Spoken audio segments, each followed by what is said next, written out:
To fulfill the requirements of our barbell prescription, an exercise must satisfy two sets of criteria. First, for the reasons I've elaborated at length in previous videos and in our book, the exercise should be a powerful driver of strength development and muscle growth.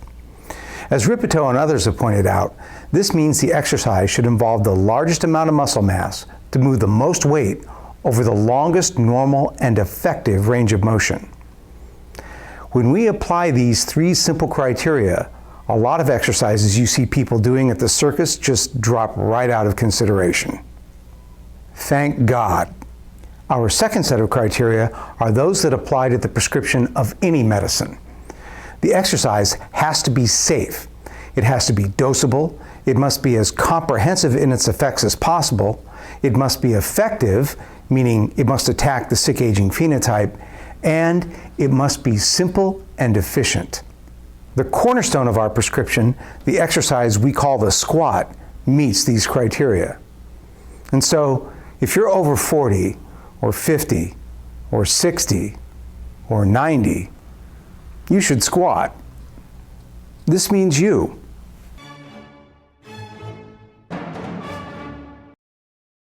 Hi, I'm Jonathon Sullivan, and welcome back to Gray Steel. Let's begin our discussion of the squat with a simple question. What is it exactly? The squat is simply an exercise in which the hips are lowered and then raised. This covers a lot of ground. Bodyweight squats just raise and lower, the body's weight. Goblet squats involve a weight held in the hands, and the hips are then raised and lowered. Barbell squats are our focus because they have the widest therapeutic window or dosing range. Front squats carry the bar on the shoulders, while back squats carry the bar on the back, either high or low. In the starting strength system and at Gray Steel, we prefer the low bar squat because we think it recruits more muscle and allows more weight to be lifted. It also seems to be a bit easier on the knees. We're not rigid about low bar squats. Some people can't perform them and have to do high bar squats, although in my experience this is relatively uncommon. Some have to do front squats, and that's really uncommon. Our philosophy is that it's better to squat than not squat, and almost everybody can do some variation of this exercise. We'll talk more about that in future episodes.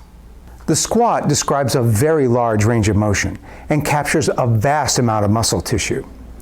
When performed properly, the squat uses not just quads, but also the calves, the hamstrings, glutes, spinal erectors, adductors, and the so-called core muscles. The training stimulus is huge, and the participation of such a huge amount of muscle allows a lot of weight to be moved. This is why the squat is often called the king of exercises. So it clearly fulfills the first set of criteria. The squat is also perfect for our prescription criteria. The squat is safe. It's just a normal human movement pattern loaded with a barbell. People have been squatting since before they were human. For most of human history, the bottom of the squat is where we spent much of our time talking, working, voiding, making love, and having babies. And once you're done with that stuff, you have to get up again. That's the squat. We don't spend as much time on our haunches as we used to, but we still have to get up off the toilet or out from under the kitchen sink. Some people will tell you that the squat is bad for your knees or your back. Those people don't know what they're talking about. There is no evidence anywhere that properly performed back squats at correct loads will injure the healthy knee or the back, and quite a bit of evidence to the contrary. In fact, the data strongly indicates that by strengthening the muscles, tendons, and ligaments around the joints and spine, squats are actually good for your knees, hips, and back. The squat is dosable with a wide therapeutic window. At Gray Steel, we often begin deconditioned athletes at loads that are less than their body weight by doing assisted chair stands or other variants, and working our way from there to quite impressive loads on the bar. We can add any increment of weight we choose, fine-tuning the program to the athlete. The squat is comprehensive. It develops strength, power, balance, a baseline level of stamina, and improved body composition by promoting increased muscle mass and bone density. The training effect of the squat is intense, as you will see when you start doing them.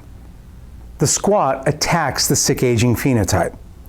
First of all, it's exercise, and any vigorous exercise attacks the sick aging phenotype to some degree. But by promoting the accumulation of muscle, the squat increases total body insulin sensitivity and fights the metabolic syndrome, which is at the heart of the sick aging phenotype. By improving balance, mobility, stamina, strength, and bone density, it fights frailty, sarcopenia, and osteopenia. Finally, the squat is simple and effective.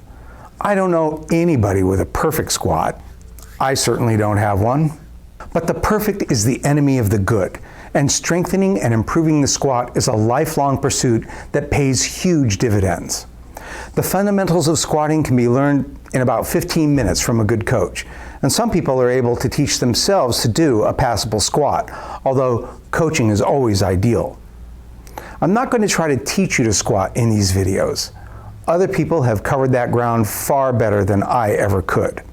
But in essence, the process of doing a great squat is to bend over, get your knees out over your toes, and stick your butt back. That all happens in the first third of the descent. Keeping tight and controlled, you then lower your hips to just below parallel, and then drive your hips up, keeping your back angle constant and your knees anchored until you get back to the top third of the ascent, and then you stand up.